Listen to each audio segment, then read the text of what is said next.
Chapter की शुरुआत होती है एक जंगल से जहां बारिश हो रही होती है। हमें एक जाल दिखाया जाता है जिसे हमारा मेन कैरेक्टर ने लगाया होता है।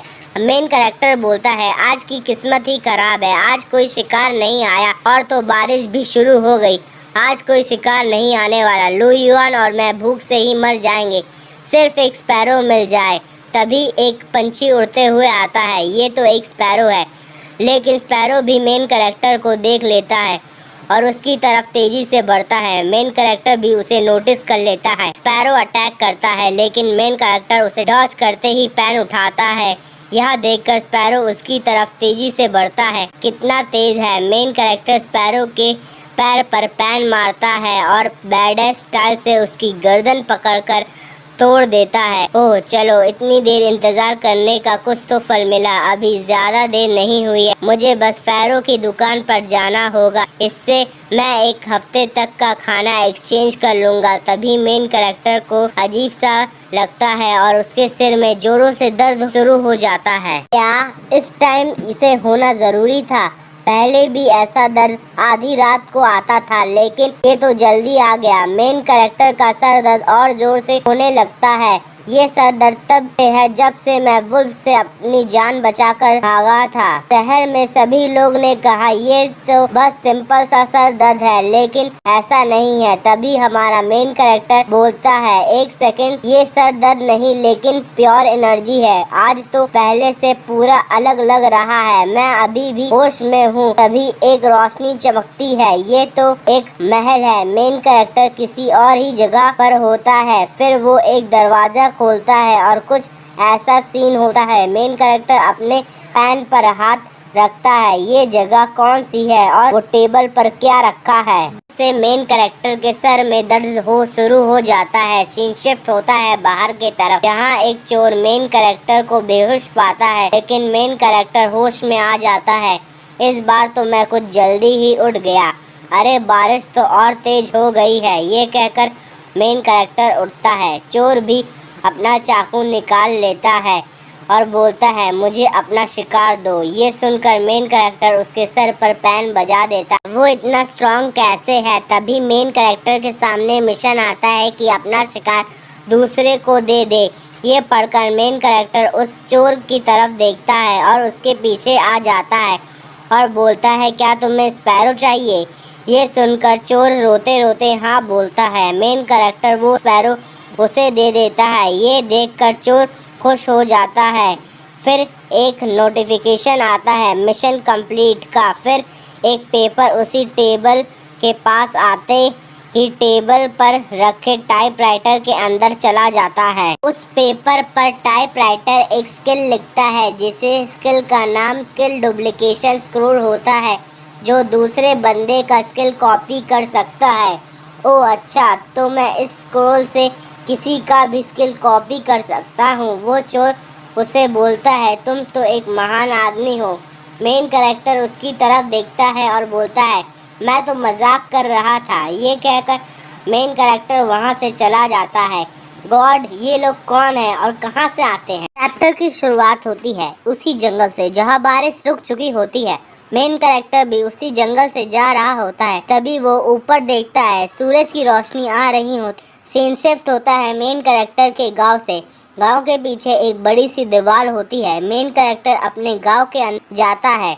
कुछ लोग उसे देख रहे होते हैं। एक आदमी दूसरे से बोलता है, लगता है आज उसे काफी बढ़िया शिकार मिल गया है। मेन कैरेक्टर भी उन्हें नोटिस कर लेता है और अपनी डैगर पर हाथ रखता है। एक आदमी मेन कैरेक्टर की तरफ बढ़ता है, लेकिन एक आदमी उसे रोक लेता है और बोलता है, उससे पंगा मत लो। मेन कैरेक्टर वहाँ से चला जाता है। वो आदमी बोलता है, उसे दिमाग की बीमारी है। फिर मेन कैरेक्टर फैरो की दुकान पर जाता है और बोलता है, कितना हुआ? दुकानदार बोलता है, आराम से, ये ग्लास काफी महंगा है, लगाया ही क्यों है? दुकानदार उस स्पैरो का वेट नापता है और बोलता है, ये स्पैरो का वेट 3 कैटीज एंड 6 टेल्स है, मतलब 3 किलो 6 ग्राम। हमें मेन कैरेक्टर का नाम शायोशु पता चलता है। दुकानदार कैलकुलेट करने लगता है, आज की मार्केट काफ़ी अच्छी हुई है, तो तुम्हें 1 किलो का 200 युआन दूंगा। युआन मतलब चाइना की करेंसी। तो तुम्हारे 700 हुआ। शायोशु बोलता है काफी कम है। ये सुनकर दुकानदार 800 युआन बोलता है। शाओशु बोलता है सर्दियों का मौसम आ रहा है तो 900 युआन भी कम नहीं है। दुकानदार ना बोलता है। शाओशु स्पैरो लेकर बोलता है ये स्पैरो मैं लाओली की दुकान पर बेचूंगा। एक सेकंड रुको, चलो तुमने कितने का बेचना चाहते हो? तुमने कहा था 900 युआन। चलो डील डन करते हैं। दुकानदार पूछता है कोई स्ट्रॉन्ग होल्ड मैनेजमेंट से आ रहा है और उसने नोटिस भी जारी कर दिया है कि वो खतरनाक बीस्ट को लेने आ रहा है। ये न्यूज़ सिर्फ मुझे पता है। तुमने अभी क्या कहा? डील डन करते हैं। उससे पहले क्या कहा? शाओशु तुम उसे कितने का बेचना चाहते हो? शाओशु बोलता है 1200 में डील डन करो वरना मैं लाओली के पास चला जाऊंगा। दुकानदार पैसे गिन रहा होता है। 1196, 1197, 1198। शाओशु मेरे पास सिर्फ इतना है, मैं 2 युआन बाद में लूँगा। शाओशु की नज़र एक जैकेट पर जाती है। ये जैकेट कितने का है? तुम्हें इसे खरीदना है। ये 490 युआन का है और मैं इससे 1 युआन भी कम नहीं दूंगा। वो जलन की दवा कितने का है? एक पिल 210 युआन की है। तुम्हें इसे दवा को 3 दिन तक लेना है। 3 पिल का प्राइस 620 युआन है। मुझे नहीं चाहिए। मेरा ये घाव सर्दियों में नहीं जलेगा। शाओशु स्पैरो को अगली बार मत मानना। अमीर ज़ादे स्पैरो को पालना पसंद करते हैं। ठीक है तो मैं और पैसे लूँगा। फिर शाओशु अपने घर में आता है तो शाओशु का छोटा भाई लू युआन बोलता है तुम घर आ गए, तुम्हारा होमवर्क हुआ? हाँ मेरा होमवर्क हो गया, लेकिन जब टीचर लेक्चर देते हैं तो मुझे ज़्यादा समझ आता है। शाओशु मैं तुम्हारे साथ कब हंटिंग पे जाऊंगा? एक आदमी हंटिंग पे मर सकता है। यहाँ नॉलेज को ज़्यादा इम्पोर्टेंट समझा जाता है। गांव में कुछ भी हो जाए टीचर को कोई भी टारगेट नहीं करता। शाओशु मन में सोचता है फिर भी ट्यूशन काफ़ी महंगे हैं वरना मैं भी उनके लेक्चर सुनता। स्पैरो को बेचने से पहले मैंने उसका एक पार्ट निकाल लिया था। आज हम उसका ही सूप बनाएंगे। शाओशु मीट निकालता है। लू युआन उसके हाथ पे एक घाव देखता है और बोलता है तुम्हारा हाथ छोटी सी चोट है। ये कहकर वो मीट कढ़ाई में डालता है। कुछ समय बाद सूप तैयार हो जाता है। तुम्हें ये मीट खा लो, मुझे नहीं चाहिए। पहले तुम खाओ और अपने घाव को ठीक करो। मुझे भूख नहीं लगी है इसलिए मैं सूप पीऊँगा। मैं नहीं खाऊँगा। वो कोई छोटी सी चोट नहीं है। 2 दिन पहले एक आदमी घाव के इन्फेक्शन से मर गया था। शाओशु गुस्से से कहता है तुम रो क्यों रहे हो? जो इस दुनिया में रोता है वो काफ़ी कमज़ोर माना जाता है। तुम्हें आसपास का माहौल देखना चाहिए। अगर तुम अच्छे से नहीं खाओगे तो कोई भी रात में आकर हमें मार देगा। मैं तुम्हें स्कूल इसलिए भेजता हूँ क्योंकि तुम्हारे पास कुछ स्पेशल एबिलिटीज़ है। अगर तुम पढ़ाई में ध्यान नहीं दोगे तो तुम भी सारा दिन शिकार करना पड़ेगा पैसे कमाने के लिए। ये सुनकर खाने के लिए बैठ जाता है और खाने लगता है। शाओशु उसे सर पर हाथ रखता है और कहता है तुम्हें अभी छोटे बच्चे हो जैसी हरकत शिकार टाइम कर देते हो, लेकिन घर पर तुम होशियार बन जाते हो। जल्दी से खाओ, मैंने तुम्हारे लिए जैकेट लाई है। ब्रदर तुम्हारा कहाँ है? तुम मेरी चिंता मत करो। शाओशु लेटकर सोचता है आज मेरे साथ क्या हुआ। ये सोचकर अपनी आंखें बंद करता है, पलक झपकाता है और फिर से उस महल के पास आ जाता है। शाओशु उस महल के अंदर जाता है। देखता है तो वहाँ पर कोई भी लिविंग क्रिएचर का साइन नहीं होता। क्या ये सब मैं सोच रहा हूँ? शाओशु उस टाइपराइटर के पास आता है और वहाँ से एक पेपर उठाता है। उस पेपर पर स्किल डुप्लीकेशन स्क्रॉल के बारे में लिखा होता है। शाओशु उस टाइपराइटर की तरफ देखता और पढ़ता है इंसाफ, पॉजिटिव, फ्रेंडली, काइंड। क्या तुम मुझे इस जालिम दुनिया में अच्छा बनने को कह रहे हो? कभी नहीं। तभी एक लड़की शाओशु के घर में अंदर आ गई होती है। लू युआन शाओशु का डैगर उस लड़की के गर्दन पर रख देता है। चैप्टर की शुरुआत होती है। लू युआन बोलता है सिस्टर शाओयू। शाओयू कहती है तुम अभी सोए नहीं? शायसू को क्या हुआ? मैंने सुना कि वो जख्मी है। लू युआन कहता है, उसका हाथ स्पैरो ने जख्मी कर दिया था। शायू शायसू की तरफ देखती है। लू युआन कहता है, सिस्टर शायू, आप 8 साल बड़ी हैं मेरे भाई से, क्या आपको पता नहीं? शायू चिल्लाकर कहती है, मैं तुम दोनों को अपना छोटा भाई समझती हूँ। फिर ऑकवर्ड सा मूवमेंट बन जाता है। शायू बोलती है, जब शायसू उठ जाए तो उसे मेरे बारे में बता देना।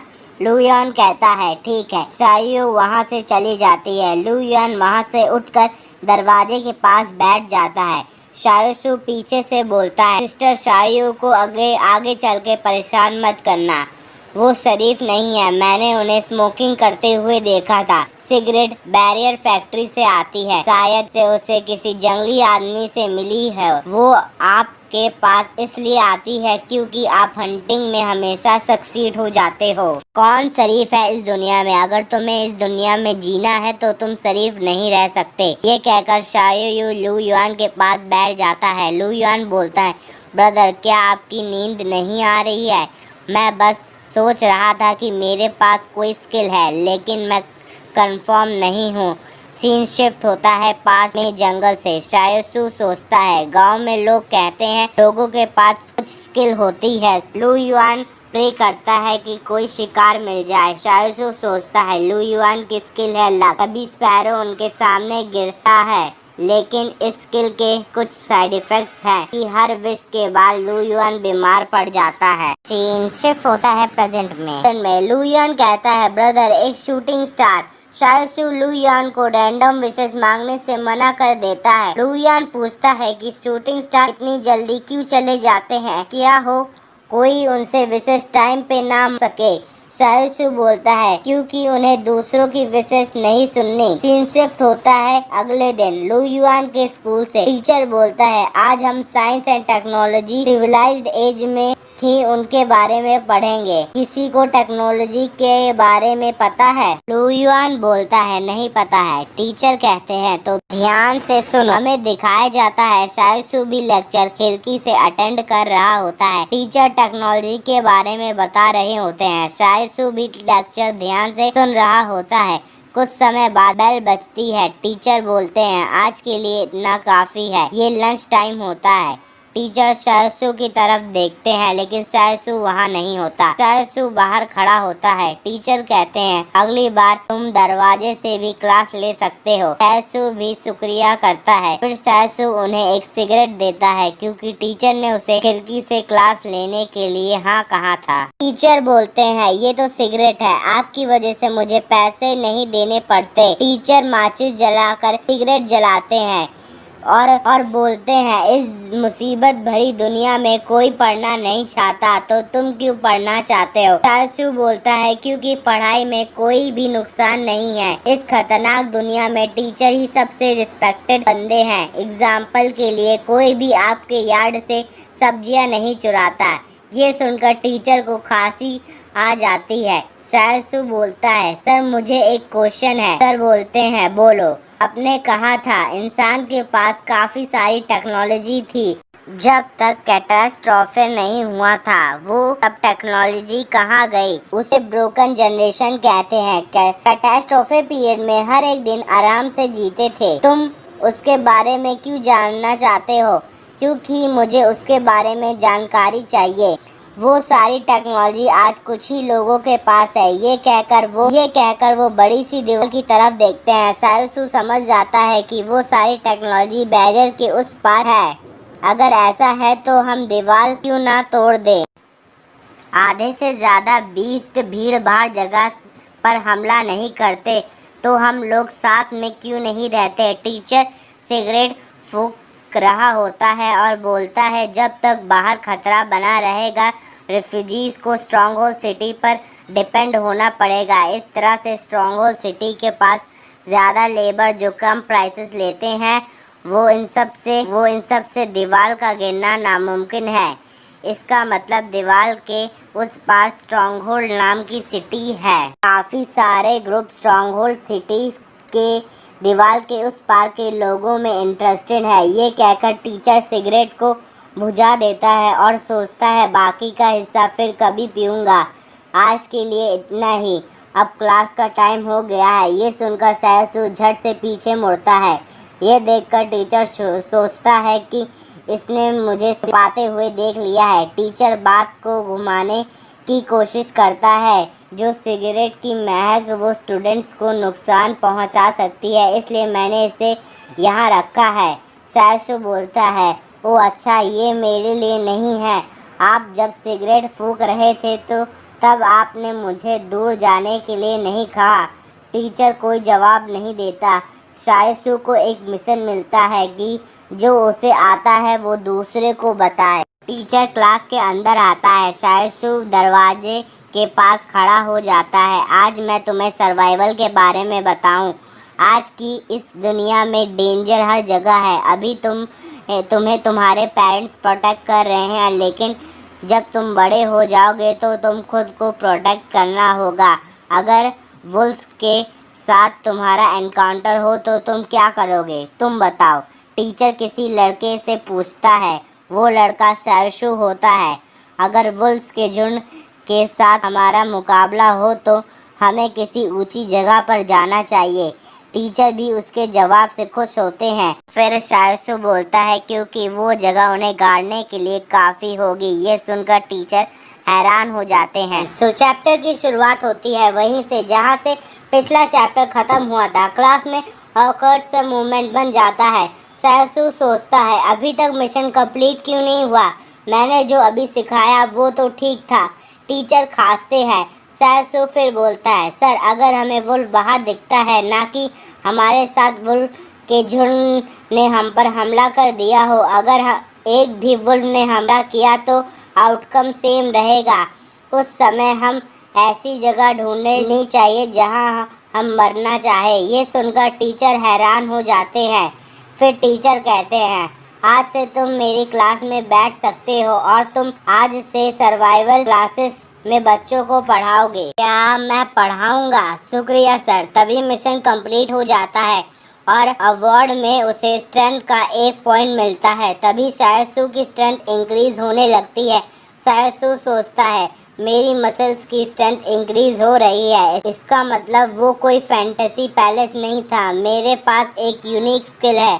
अगर किसी हट्टे कट्टे आदमी की स्ट्रेंथ 3 होगी और मेरी अभी स्ट्रेंथ 2.5 थी, अगर मैं 2.5 और पॉइंट को जोड़ दूँ तो मेरे पास स्ट्रेंथ 3.5 की होगी। मतलब मेरी स्ट्रेंथ 3.5 है। मतलब मैं एक हट्टे कट्टे आदमी से ज़्यादा स्ट्रांग हूँ। अब मेरे सर्वाइवल के चांसेस इस दुनिया में ज़्यादा हो जाएंगे। तभी लुयुआन उसे बुलाता है और कहता है, तुमने कहा टीचर ने तुम्हें लेसन सुनने को स्कूल में आने दिया, लेकिन अब तो तुम्हें एक सब्स्टिट्यूट टीचर बना दिया। क्या वो तुम्हें अपना सक्सेसर बनाना चाहते हैं? ऐसा नहीं है, शायद से उन्हें सिगरेट की कमी पड़ गई है। क्या तुम सीरियस हो?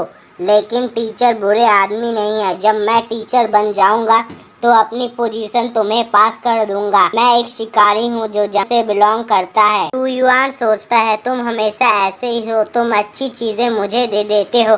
सायसू कह रहा होता है, टीचर बनना अच्छी बात है लेकिन मेरे लिए नहीं। लुयुआन, तुम फ्यूचर में अच्छे से पढ़ना होगा। क्या तुम समझ गए? लुयुआन, तुम क्या कर रहे हो? जल्दी आओ। कुछ लोग जिनके पास वेपन्स होते हैं वे वहाँ से जा रहे होते हैं। वो लोग बात कर रहे होते हैं, मुझे तो कुछ दिन और छुट्टी चाहिए थी। जिंगशान कौन सी जगह है जहाँ हमें जाना पड़ रहा है? सायसू मन में सोचता है, ये सारे सोल्जर्स हैं। दूसरा सोल्जर बोलता है, पहले हमें वांग फ्यूग्यू की दुकान पर जाकर उससे पूछना पड़ेगा क्या वो किसी को जानता है जिसे वहाँ का रास्ता मालूम हो। सायसू मन में सोचता है, इन्हें जिंगशान जाना है। सोल्जर तो बैरियर के अंदर होते हैं, उन्हें लड़ाई का कम एक्सपीरियंस है। ये तो ऐसा है ये लोग अपनी मौत को ढूंढने जा रहे हैं। तभी वो एक लड़की के पास से गुजरता है और सोचता है ये लड़की एक जंगली जानवर की तरह महसूस होती है। लू युआन पूछता है, क्या तुम्हें लगता नहीं वांग फ्यूग्यू तुम्हारा नाम देगा, क्योंकि टाउन में सबको पता है कि तुम जंगल का चप्पा चप्पा मालूम है। किंगशान एरिया काफी खतरनाक है, ये सब ही अजीब है। मैं इन सब के साथ वहाँ तो कभी नहीं जाऊँगा। शिफ्ट होता है रात को, जहाँ सायसू अपने घर में जाता है। लू युआन पूछता है, तुम्हारा घाव कैसा है? ठीक है, झूठ मत बोलो, पिछली बार भी तुमने ऐसा ही किया था। तुम चिंता मत करो, मैं इसे मजाक में नहीं लूंगा। भी उन्हीं सोल्जर में से एक बोलता है, क्या रैन सायसू वुल्स के हमले से बच गया था? वांग फ्यूग्यू बोलता है, मैं तुमसे झूठ क्यों बोलूंगा। ये आवाज सायसू और लू युआन दोनों ही सुन लेते हैं और नीचे झुक जाते हैं। सायसू दरवाजे के पास आकर उन्हें देखने जाता है। एक सोल्जर बोलता है, तुमने कहा था उसके सिर के साथ गड़बड़ है। वांग फ्यूग्यू बोलता है, वो तो कुछ नहीं है, देखो उसका घर आ गया। ये वांग फ्यूग्यू ने मुझे इस ग्रुप के साथ क्यों इंट्रोड्यूस करवाया? सायसू बाहर आओ, तुमसे मिलने कोई आया है। ब्रदर अब हम क्या करें? मैं बाहर जाता हूँ, तुम अंदर ही रहो। सायसू बाहर आता है। मुबारक हो फादर एंड चाइल्ड, बच्चे का वेट 3 किलो है। ये सुनकर सोल्जर हैरान हो जाते हैं। एक सोल्जर कहता है, फादर और चाइल्ड की जगह मदर और चाइल्ड होना चाहिए। इसके साथ क्या गड़बड़ है? तुमने कहा था छोटी सी बीमारी है, ये तो काफी ज्यादा है। क्या तुम्हें पता नहीं हमसे झूठ बोलने का अंजाम क्या होगा? मुझे इसके बारे में बताने तो दो। सायसू तुमने तो मुझे मरने की कगार पर ले आए हो। वांग फ्यूग्यू तुम्हारे पास आखिरी मौका है, मुझे किसी समझदार बंदे के पास ले चलो। तभी वो लड़की सायसू की तरफ देखती है और पलट जाती है। सायसू भी उसे घूर रहा होता है। तभी एक नोटिफिकेशन आती है कि आप उस लड़की की कोई भी स्किल कॉपी कर सकते हैं। सायसू सोचता है कोई भी। तभी एक ऑप्शन आता है कि आप उसकी फायर आर्म स्किल सीखना चाहते हैं। सायसू हाँ बोलता है। तो चैप्टर की शुरुआत होती है। हमें दिखाया जाता है गन्स की नॉलेज लोडिंग हो रही होती है। उसमें गन्स को रिलोड कैसे करते हैं, बनाते हैं, परफॉर्मेंस कैसे अच्छी करते हैं, गन्स में जंग लगी हो तो क्या करते हैं, कैसे करते हैं, वगैरह वगैरह। सायसू सोचता है ये सब फायर आर्म स्किल है, क्या मैं किसी की भी स्किल कॉपी कर सकता हूँ? हमें दिखाया जाता है सायसू के दिमाग में सारी इंफॉर्मेशन जा रही होती है और उसने फायर आर्म स्किल को मास्टर कर लिया होता है। रुको, मुझे तो स्किल डुप्लीकेशन स्क्रोल मिला था, लेकिन मैं फायर आर्म स्किल मास्टर कर ली। सिस्टम उसे डिटेल में बताता है। स्किल डुप्लीकेशन स्क्रोल 2 टाइप के होते हैं। पहला टाइप में से तुम कोई भी स्किल सीख सकते हो, चाहे वो हाई लेवल और लो लेवल की स्किल हो। दूसरे टाइप में तुम मास्टर स्किल डुप्लीकेशन स्क्रोल मिलता है, जिससे तुम कोई भी स्किल मास्टर लेवल तक सीख सकते हो और उस बंदे की सुपर पावर भी कॉपी कर सकते हो। क्या मैं दूसरों की सुपर पावर भी सीख सकता हूँ? ये तो मुझे इनविंसिबल बना देगा। सायसू उससे पूछता है, क्या तुम उस लड़की की फायर आर्म स्किल का लेवल बता सकते हो? सिस्टम हाँ बोलता है। और उस लड़की ने भी फायर आर्म स्किल को मास्टर कर चुका है। ये ग्रुप ऑफ पीपल एक परेशानी है। सायसू वहाँ से बाहर आता है। लू युआन उसे बोल रहा होता है और कहता है, तुम उस लड़की को क्यों घूर रहे हो? तभी सायसू अपने घर से बाहर आती है। ये देखकर वो दोनों हैरान हो जाते हैं। तुम यहाँ क्या कर रही हो? मिस्टर शाओयू, मैंने अपना घर इस फैमिली से चेंज कर लिया है, मैं अब से यहाँ रहूंगी, तो आज से हम नेबर हैं। ब्रदर, क्या आप अभी भी वर्जिन हो? सिस्टर सायू ने इस बार काफी बड़ा इन्वेस्टमेंट करा है। वो ईटों के घर में रहती थी वहाँ पर। सायसू लू युआन से कहता है, तुम अब बच्चे नहीं रहे, तुम बड़ों को झुककर नमस्कार करना चाहिए। ये कहकर दोनों भाई बाय कर घर के अंदर आ जाते हैं। सायसू कहता है, तुम काफी बदतमीज हो गए हो, तुम मेरी और सिस्टर शायो की जोड़ी बनाना बंद करो। सायसू एक चीज देखकर हैरान हो जाता है। लू युआन कहता है, ब्रदर देखो, चेयर के नीचे 2 आलू और 3 पिल्स रखे हैं। क्या वो पिल तुम्हारी हाथ की इंजरी के लिए है? ये पिल जलन को कम करने के लिए है। लू युआन, क्या तुम्हें याद है पिछले साल की बात है, एक बार मैं वुल्फ के झुंड से जान बचाकर भागा था। मैं बुरी तरह जख्मी था, तभी भी किसी ने मुझे पिल्स दिए थे। आज ये सामान उसी जगह रखा है जहाँ पिछली बार रखा था। मुझे उस आदमी से मिलना है। तो वो सिस्टर शायू होगी, क्योंकि मैंने सिर्फ उन्हीं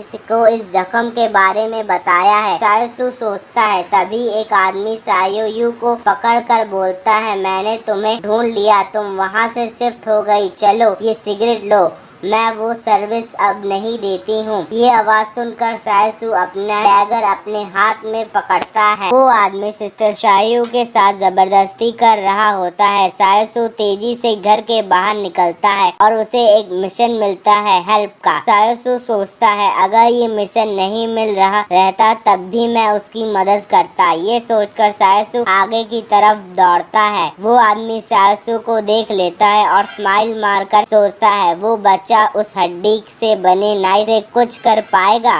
मेरे पास लोहे की नाइफ है। लेकिन शायसू उसकी नाइफ को अपने नाइफ से तोड़ देता है और शायसू का नाइफ भी टूट जाता है। ये देखकर वो आदमी बोलता है, ये तो नामुमकिन है। शायसू अपने टूटे हुए नाइफ छोड़कर उस आदमी के हाथ जोर से पकड़कर उसके कंधे पे हाथ रखकर जमीन पर पटक देता है। ये सोचता है, ये बंदा इतना पावरफुल कैसे है। शायसू पूछता है, ये कौन है। ये आदमी माइंड में काम करता है और एक ग्रुप चलाता है, जिस ग्रुप ने एक आदमी को लास्ट नाइट मारा था। ये आदमी दूसरों को कर्ज भी देता है। ये सुनकर शायसू नाइफ का पीस उठाता है और उस बंदे की तरफ घूर कर देखता है। तभी एक और मिशन आता है कि अपने दुश्मन को छोड़ दे। शायसू उसके कमर में एक घाव कर देता है और बोलता है, तुम्हारे पास 3 मिनट है। तुम डॉक्टर के पास इस टाइम तक पहुंच सकते हो। तुम्हारे पास आखिरी मौका है जिंदा रहने का। ये सुनकर आदमी उठकर वहां से चला जाता है और मिशन कंप्लीट हो जाता है। और मिशन कंप्लीट करने पर स्किल डुप्लीकेशन स्क्रोल मिलते हैं। पहला वाला मिसल सिस्टर शायू को बचाने के लिए, दूसरा उस आदमी को जिंदा छोड़ देने के लिए। ये पैलेस का जजमेंट कैसा है। मैंने उस आदमी को लगभग अधमरा छोड़ दिया था। ब्रदर, क्या तुम उसे जाने दोगे। वो फिर कभी भी आ सकता है बदला लेने। वो बदला लेने तब आएगा जब डॉक्टर उसके जख्म को सिलना आएगा। ब्रदर, आप काफी बेरहम हो। शायसू अपना टूटा हुआ नाइफ उठाकर सिस्टर शायू की तरफ देखता है और बोल, क्या तुम स्मोकिंग छोड़ सकती हो। शायसू हाँ कहती है। तो वो सिगरेट काफी लो क्वालिटी की थी। अभी तक तुम्हें उसकी लत नहीं लगी होगी। टीचर ने एक बार कहा था कि सिगरेट में जो चीज़ें डलती है उनसे ये सिगरेट में जो चीज़ें डलती हैं वो काफ़ी थोड़ी सी होती हैं। तो तुम्हारे लिए अभी पॉसिबल होगा इसे छोड़ने के लिए, अगर तुम चाहो। और हाँ, मैं काफ़ी हैंडसम हूँ, लेकिन हमारे बीच कुछ नहीं हो सकता। ये सुनकर सिस्टर शायू हैरान हो जाती हैं और बोलती है, मैं तुम्हें अपना भाई मानती हूँ। ये सुनकर शायशू बोलता है, हा, ये काफ़ी ऑकवर्ड है।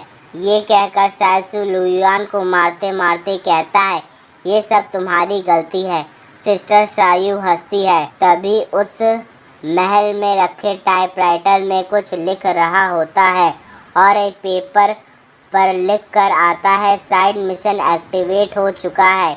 ये देखकर शायशू स्माइल करता है। चैप्टर की शुरुआत होती है। शायशू टाइपराइटर से पेज निकालता है और बोलता है, मैंने अपना हथियार खो दिया है, तो ये साइड मिशन एक्टिवेट हो गया। फिर वो सोचता है, ये मिशन हथियार से रिलेटेड है, तो इसे कंप्लीट करते पर मुझे एक वेपन मिलना चाहिए। फिर मिशन दिखाया जाता है, आपको 100 सिंसियर ग्रेटिट्यूड पॉइंट जमा करने होंगे। इस मिशन को कंप्लीट करने पर आपको एक नया हथियार मिलेगा। आप ग्रेटिट्यूड कॉइन से एक आइटम एक्सचेंज कर सकते हैं। क्या मुझे लोगों के एहसान कलेक्ट करने होंगे, और वो भी ईमानदारी से। शायशू का ग्रेटिट्यूड कहाँ है। क्या पैलेस के जंजन में कुछ गड़बड़ हो गई है। तभी उसे ग्रेटिट्यूड पॉइंट शायू के तरफ से मिलता है। अगर लोगों को परेशान करने के पॉइंट मिलते तो मैं पूरे टाउन के नाक में दम कर देता। सीन शिफ्ट होता है बाहर की तरफ। लुयुआन बैठा होता है। शायशू उठ के बोलता है, मुझे थैंक्स कहो जल्दी से। ब्रदर, तुम मुझे डरा रहे हो, जल्दी कहो। लू युआन कहता है थैंक्स क्योंकि आपने मेरा इस टाइम तक ख्याल रखा। अभी लू युआन की तरफ से भी ग्रेटिट्यूड पॉइंट मिलता है। सायसू सोचता है ये तो काफी आसान है, चलो मुझे और थैंक्स करो। लू युआन फिर थैंक यू बोलता है लेकिन सायसू को एक भी ग्रेटिट्यूड पॉइंट नहीं मिलता। लू युआन तुम मुझे दिल से थैंक्स नहीं कर रहे हो। लू युआन फिर से थैंक्स बोलता है लेकिन सायसू को एक भी पॉइंट नहीं मिलता। सायसू बोलता है दिल से थैंक्स कहो। लू युआन फिर थैंक्स करता है। सायसू कहता है फिर से हाँ ये वाले एक्सप्रेशन के साथ। लू युआन रोने लग जाता है। शिफ्ट होता है 2000 साल बाद। ब्रदर ये तुम्हारा स्किल है, ये तो मुसीबत है। आधी रात बीत चुकी है लेकिन मुझे लू युआन से एक भी ग्रेटिट्यूड पॉइंट नहीं मिला। चलो देखते हैं इन 2 ग्रेटिट्यूड पॉइंट से क्या होगा। तभी 2 ग्रेटिट्यूड कॉइन ऊपर से गिरते हैं। ये ऊपर कहाँ से गिरे?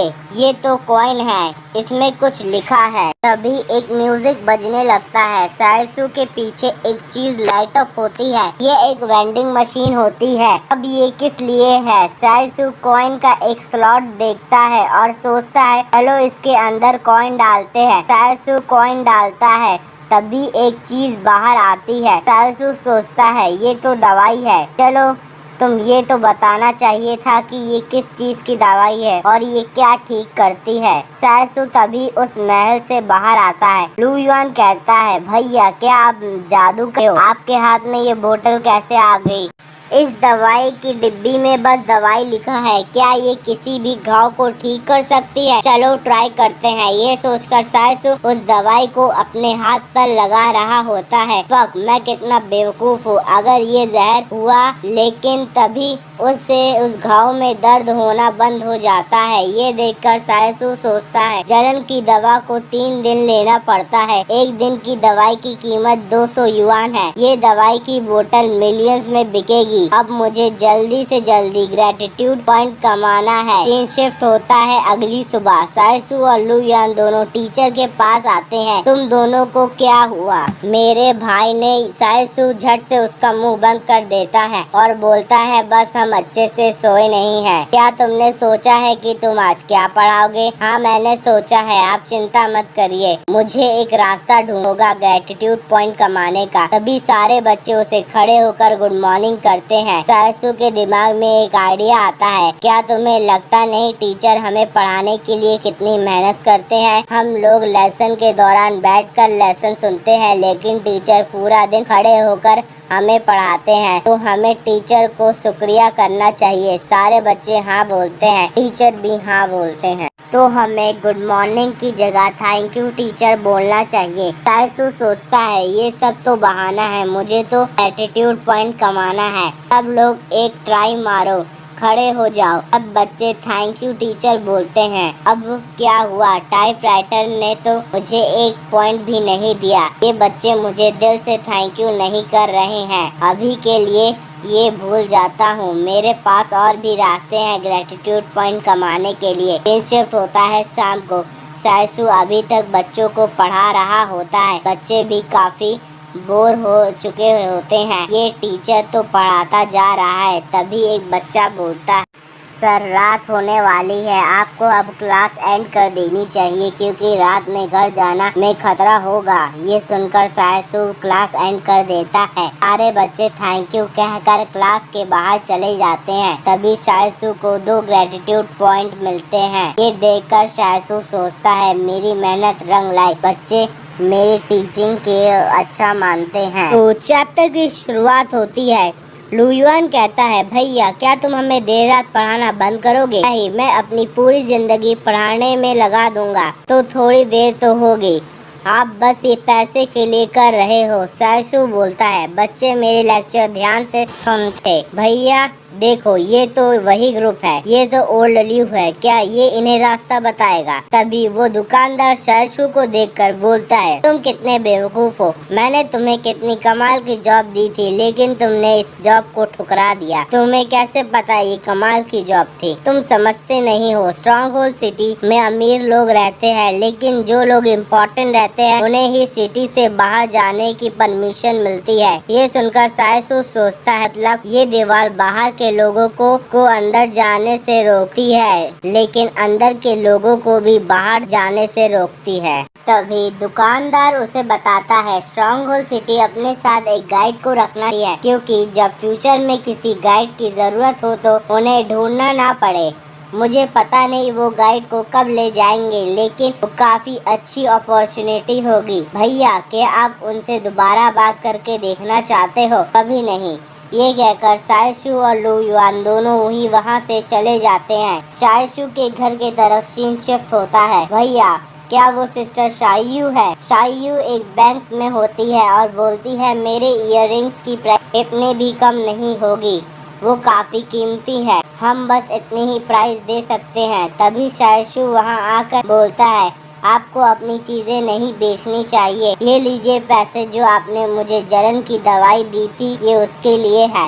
नहीं, मुझे नहीं चाहिए, मैं दवाई खरीदने की सोच रहा था, इसलिए आप रख सकती हैं। मैं बहुत पहले ही मर जाता, लेकिन आपने मुझे दवाई देकर अपने मेरी जान बचाई है, आपको चिंता करने की कोई ज़रूरत नहीं। तभी एक लेडी डॉक्टर से कहती है आप मेरे हस्बैंड को बचा लीजिए, अगर ये मर जाएंगे तो हमारी फैमिली नहीं बचेगी। ये सब क्या चल रहा है? डॉक्टर बोलता है तुम्हारे पास पैसे नहीं है। शायशु, लुयान और शायू उन्हें देख रहे होते हैं। डॉक्टर दरवाज़ा बंद कर देता है।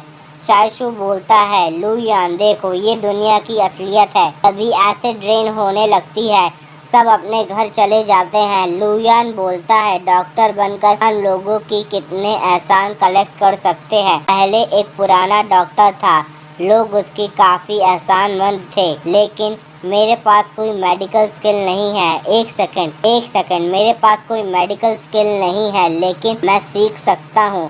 अगर मैं डॉक्टर बन गया तो पैसा और ग्रेटिट्यूड पॉइंट दोनों ही कमा लूँगा।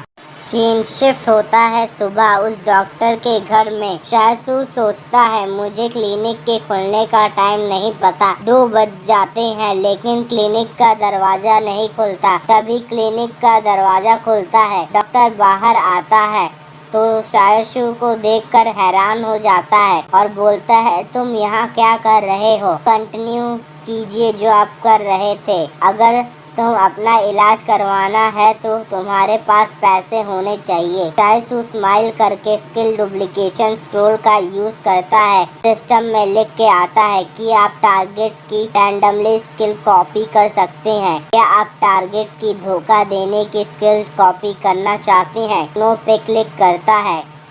मैं यहाँ मेडिकल स्किल सीखना चाहता हूँ, ना कि धोखा देने की स्किल। ये स्किल तो काफ़ी ख़राब है। ये सोचकर शायशु उसकी तरफ देखता है।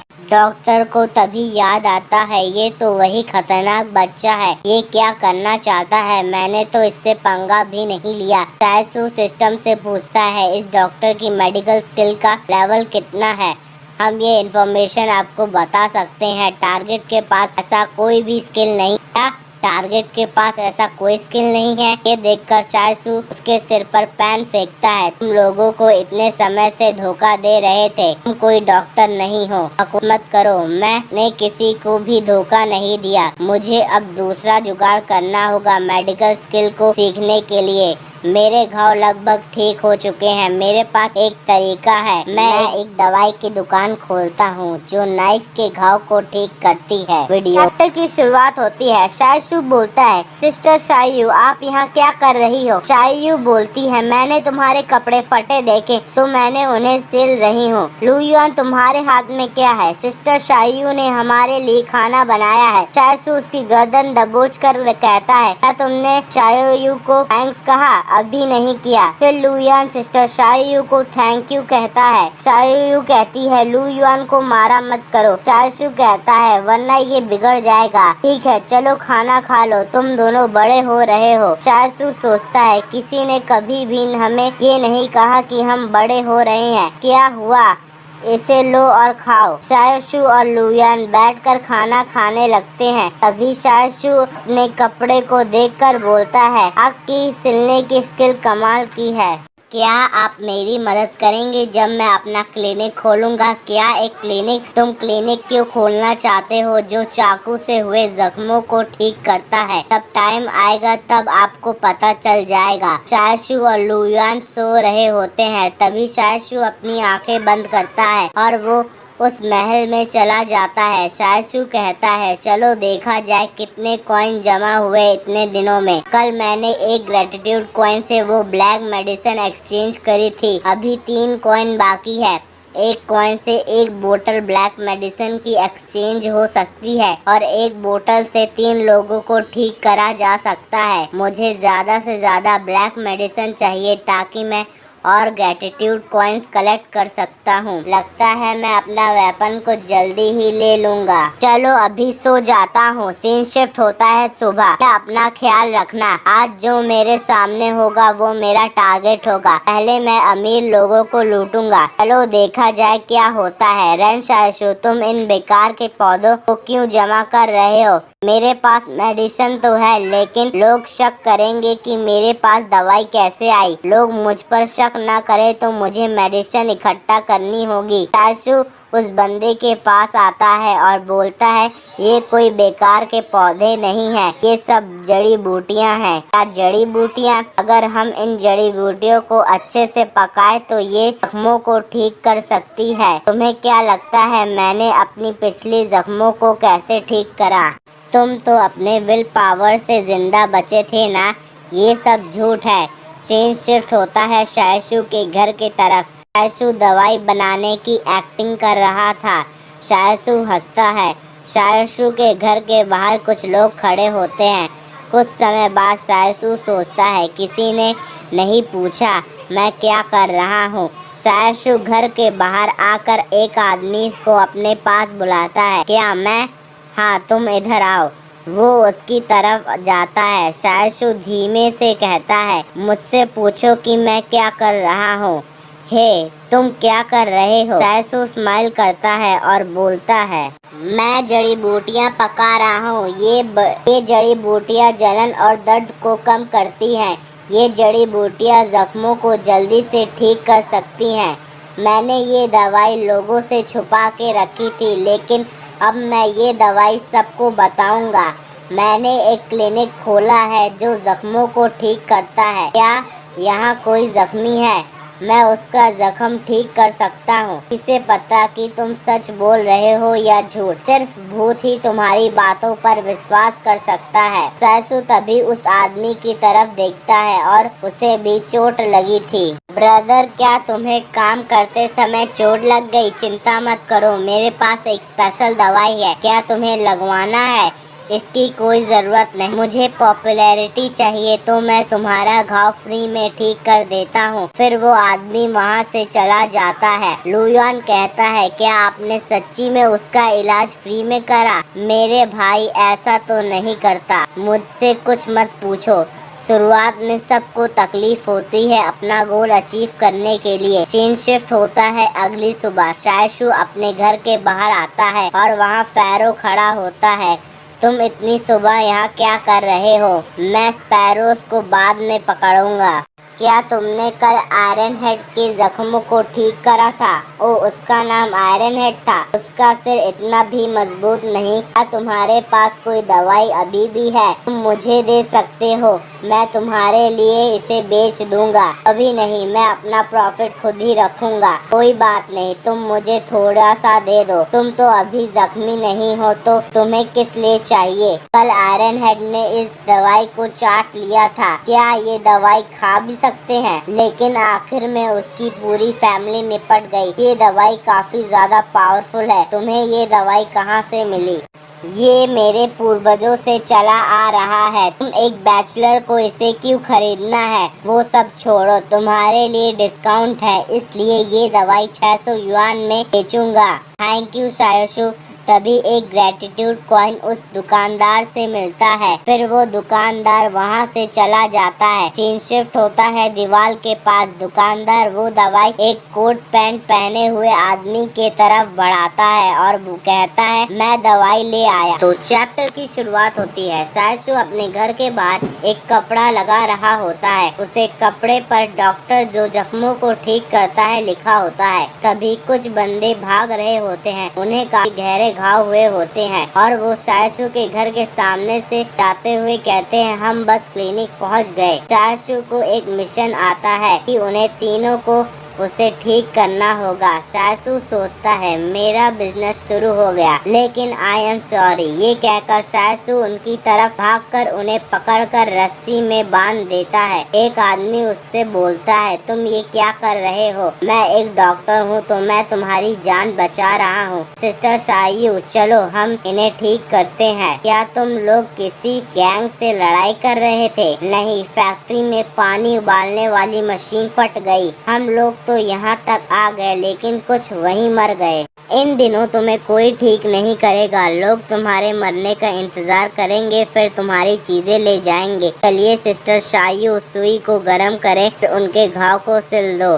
क्या उन्हें सिल दो? हाँ, जैसे आप कपड़े सिलते हैं। ठीक है। सिस्टर सायू सुई को गरम करके एक आदमी के घाव के पास टच करती है। तभी वो बंदा जोर से चिल्लाता है, मुझे पता है सुई को तुमने गरम इसलिए किया क्योंकि जो बैक्टीरिया मेरे घाव पर है वो मर जाए, लेकिन सुई को थोड़ा ठंडा तो होने दो। सायसू उससे माफी मांगता है और बोलता है, आज हमारी नर्स का पहला दिन है तो उसे ये प्रोसेस के बारे में नहीं पता। अब बारी है दवाई लगाने की। मेरी दवाई खजाने से कम नहीं है, लेकिन मैं एक्स्ट्रा पैसे चार्ज नहीं करूंगा। मैं 600 युआन लूंगा, जितना वो क्लिनिक वाला लेता है। तुम्हारी मंथली सैलरी 1 या 3000 युआन तो होगा, तो 600 युआन ज्यादा नहीं है तुम्हारी जान बचाने के लिए। ठीक है, मैं पैसे दूंगा, लेकिन आराम से। तभी एक आदमी वहाँ से भागने लगता है। यहाँ से भाग रहे हो, काफी स्लो हो। तभी दूसरा भी भागने लगता है, लेकिन सायसू उसे भागने नहीं देता और बोलता है, अब तुम्हारी बारी है अपने घाव को सिलवाने की। सिस्टर सायू, आप इसके को सिले, मैं अभी आता हूँ। क्या तुम भागना चाहते हो? अगर तुम भागना चाहते हो तो मैं तुम्हारे घाव को बाद में सिल दूंगी। नहीं, मैं नहीं भाग रहा हूँ, तुम मेरे घाव को सिल दो। अभी वो आदमी जो भागा था वो बोलता है, अच्छा हुआ कि मैं तेज भाग सकता हूँ। लेकिन कोई उसके कंधे पर हाथ रखता है और बोलता है, तुम कहाँ भाग रहे हो? वो सायसू होता है और कहता है, चलो वापस। सायसू उस आदमी को लेकर घर आता है। सिस्टर सायू उस आदमी के भी घाव को सिल देती है। फिर मिशन कंप्लीट हो जाता है और इनाम के तौर पर उसे 1 पॉइंट स्ट्रेंथ में ऐड होता है और 1 पॉइंट एजिलिटी में ऐड होता है। एक आदमी कहता है, अब मेरा घाव दर्द नहीं कर रहा है। अभी एक मिशन एक्टिवेट होता है, 10 लोगों को ठीक करना है। सायसू सोचता है, ये एक चेन मिशन है। चैन मिशन मतलब एक के बाद एक मिशन मिलता है। सीन शिफ्ट होता है रात को। एक आदमी चिल्लाकर बोलता है, बुरी खबर है, बुरी खबर है, वुल्फ के झुंड ने गांव पर हमला कर दिया है। सायसू उनकी बातें सुन रहा होता है। भैया, क्या वुल्फ यहाँ पर भी आएंगे? वो काफी समझदार होते हैं, इसलिए वो यहाँ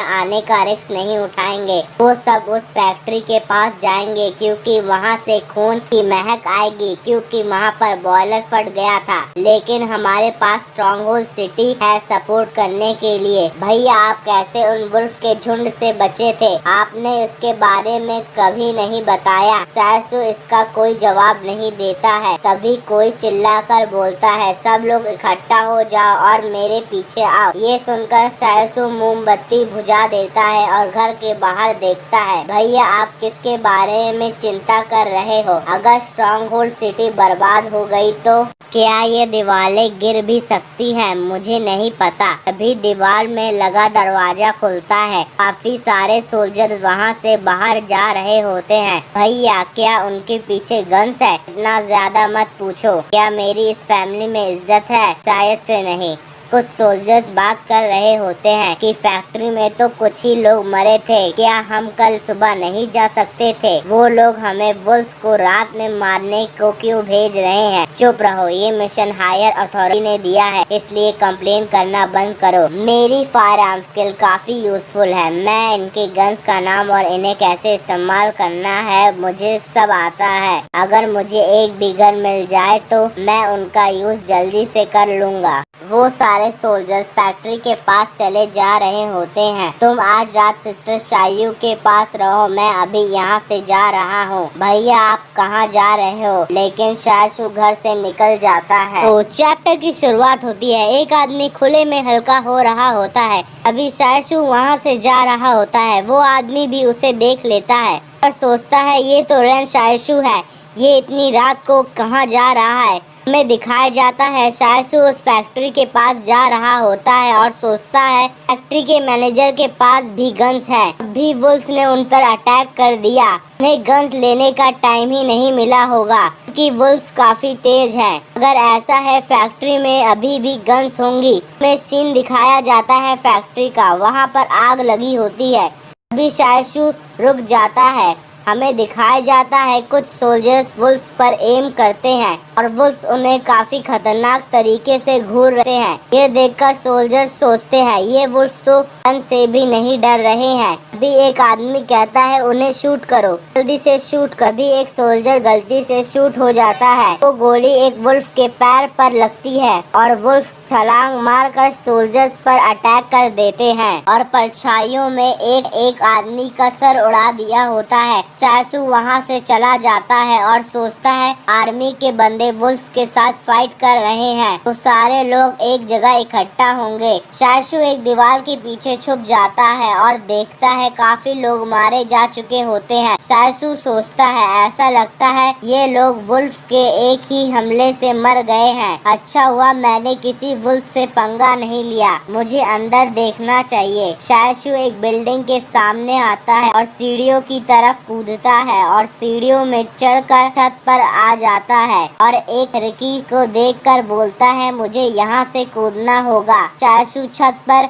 टोपी पहनता है और अपना नाइफ हाथ में पकड़कर अपने नाइफ से शीशा तोड़कर अंदर कूद जाता है। मैं अंदर आ गया, यहाँ पे भी लड़ाई हुई थी, सारे लोग एक ही जगह की तरफ मरे हैं। ऐसा लगता है ये लोग एक ही जगह जा रहे थे। जब डेंजर आता है यहाँ पे लोग सिर्फ दो जगह जाना चाहते हैं, एक तो इमरजेंसी शेल्टर और दूसरा जहाँ गन्स रखी होती है। शायशु सीढ़ियों से नीचे जाता है और देखता है ये तो इमरजेंसी शेल्टर है। शायशु उसका दरवाजा छूता है और कहता है ये दरवाजा लॉक्ड है। वो दरवाजा खटखटाता है, तभी एक आदमी बटन दबाता है और दरवाजा खुलने लगता है। शायशु अंदर आता है और एक आदमी कहता है क्या तुम मेरी जान बचाने आए हो? एक सेकेंड, ये तो आर्मी से नहीं है। शायशु उसकी तरफ देखता है और वो आदमी उसकी तरफ गन पॉइंट करके कहता है तुम तो शिकारी हो, तुम्हारा नाम रेन शायशु है। शायशु सोचता है ये तो वांग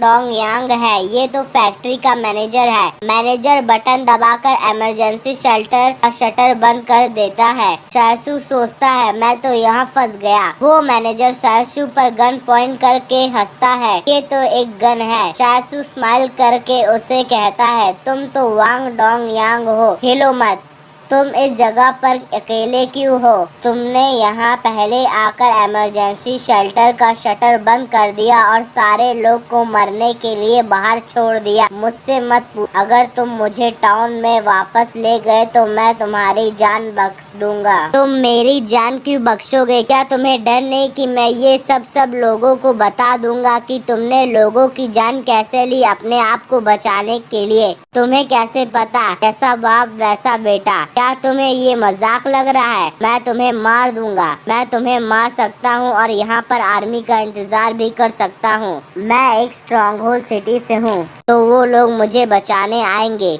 शायशु अपना नाइफ निकाल कर कहता है तुम्हारी गन की सेफ्टी ऑन है। ये देखकर वो आदमी उसे ऑफ करने जाता है लेकिन शायशु उसकी गन पकड़कर उसके हाथ में हमला करता है और उसे पीछे ढकेल कर उसके पेट पर भी एक घाव कर देता है। फिर उसके सीने पर नाइफ रख देता है। मेरी जान बख्श दो, मैं तुम्हें बताऊंगा कि मैंने अपना पैसा कहाँ रखा है, पहले बताओ फिर मैं छोड़ूंगा। वो आदमी सोचता है ये तो बच्चा है, मैं ऐसे करके काफी सारा टाइम बाय कर लूंगा जब तक आर्मी नहीं आती है। ओ अच्छा, तो तुम टाइम बाय करने की सोच रहे हो। तुम्हारे लंग्स में हड्डियां घुस चुकी हैं। अगर तुम बच भी जाओगे तब भी तुम लंबी जिंदगी जी नहीं पाओगे। चलो मैं तुम्हारे लिए ये काम आसान बनाता हूँ। ये कहकर शायशु उसके सीने में नाइफ घुसोड़ देता है। फिर वहाँ से निकलकर उसकी बॉडी चेक करता है और देखता है अभी भी उसके पास 2 मैगजीन्स बची है। मैं पिस्टल के साथ उसे भी ले जाऊंगा। मुझे यहाँ से निकलना होगा, कुछ मिनट में आर्मी के बंदे यहाँ आ जाएंगे।